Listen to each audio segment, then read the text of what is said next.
Find out when you can weigh in on proposed changes to the town's mooring regulations. A local fire chief announces plans to retire, and community service officers will be on Main Street in Hyannis a little longer than expected. These stories on this episode of Barnstable Today. It's Tuesday, August 30th, 2016. I'm Sarah Mannel.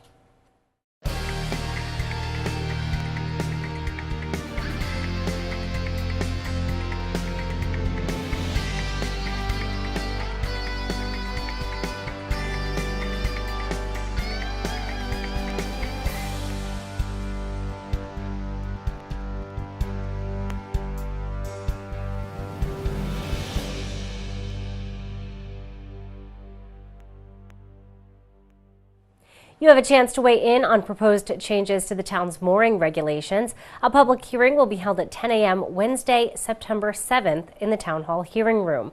Regulation changes include updates that bring the printed regulations in line with decisions that have been made over the years. You can view the proposed changes online by visiting townofbarnstable.us.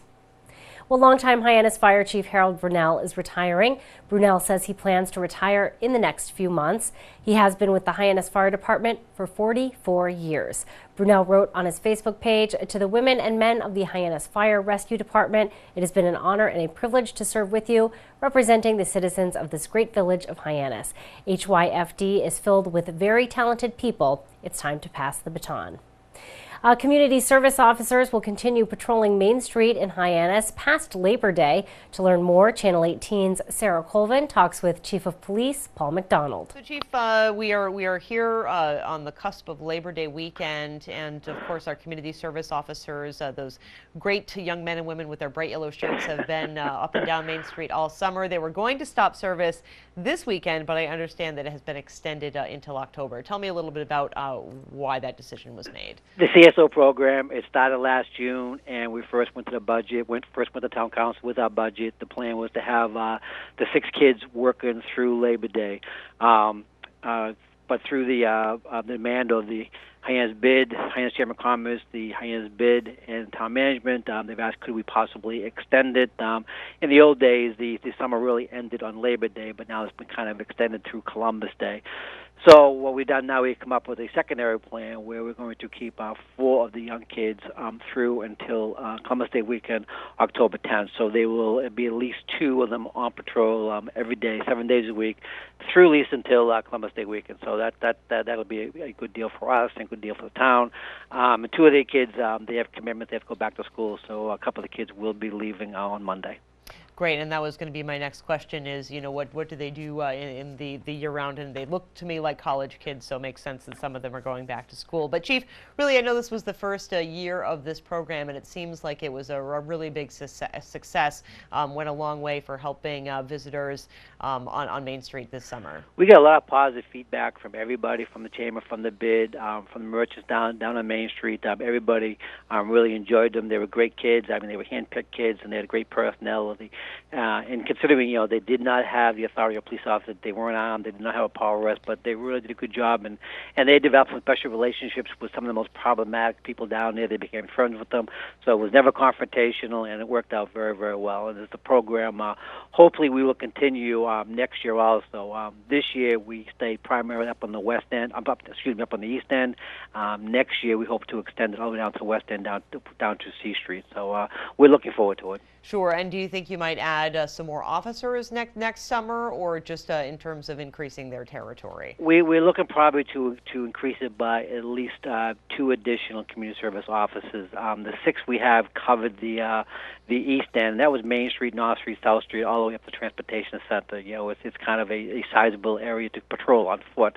But then we'd also like to extend it so we have at least 2 officers that would patrol the east end from High School Road down to C Street, but primarily just on Main Street. It won't be needed on South Street or too much on North Street. So, and we purposely designed the patrol areas not to be too large, in case the officers needed backups. So bicycle patrols and regular foot patrols, the regular officers could get there quick enough to support them. Great. Well, Chief, looking forward to seeing them on the streets at least for a few more weeks, and we'll look forward to bringing them back in the spring. So, Chief, let's talk a little bit. I understand there was a stabbing on North Street. What happened here? There was a stabbing on North Street. You can tell the traffic is starting to thin out, pedestrian traffic, motor vehicle traffic. People starting to go back to school, kids going to college. They pretty much left.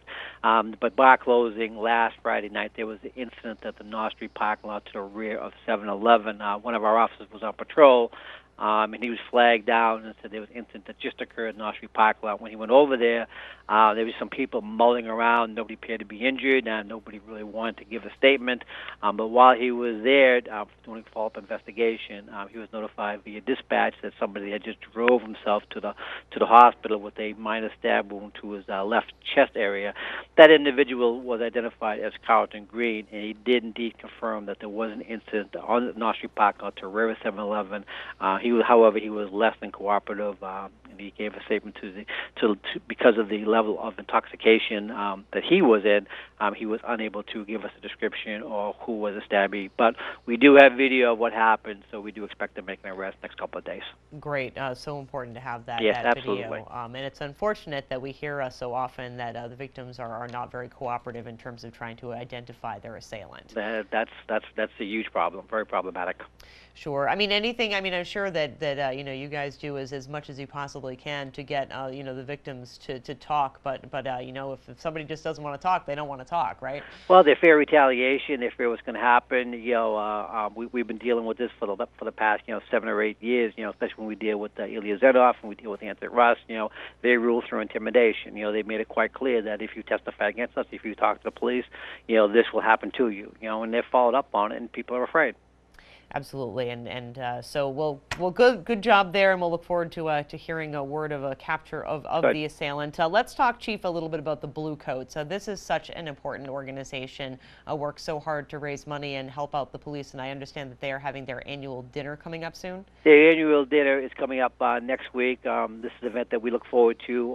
Right now, I believe their membership is up to, 271 members. Their charter says they're going to cap the membership off at 300 members. This year's dinner will be at Oyster Harbors, and it's just a one-time a year where everybody gets together and they have a great time. And this year, you may or may not know, but we have a drone. We have a relatively sophisticated drone. It's not as sophisticated, as complex as a military, but it certainly is a model or a hobby that everybody else has. It is equipped with a camera system, a video system, and the FLIR system, the forward-looking infrared system, which is a huge tool to have. The particular drone was extremely expensive. We do have it insured. We do have it registered with the FAA, and the Blue Coats purchased it for us, and we've already used it several times for search and rescue with a missing person out in Katuitt.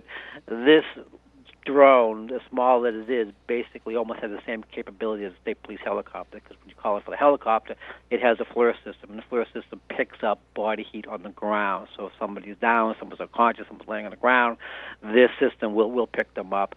It's also great when you're executing a high-risk search warrant or arrest warrant.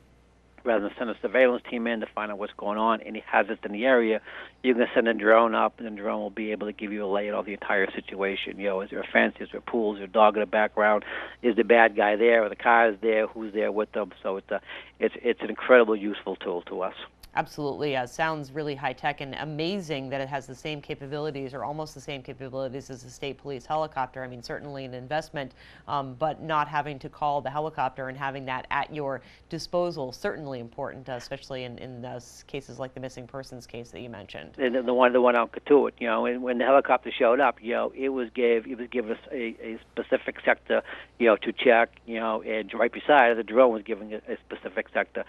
Obviously, the helicopter can travel at a much greater speed and cover a lot more territory, and plus it's manned all the time. But the drone, it's right there at our disposal. We do not have to wait for the helicopter to show up.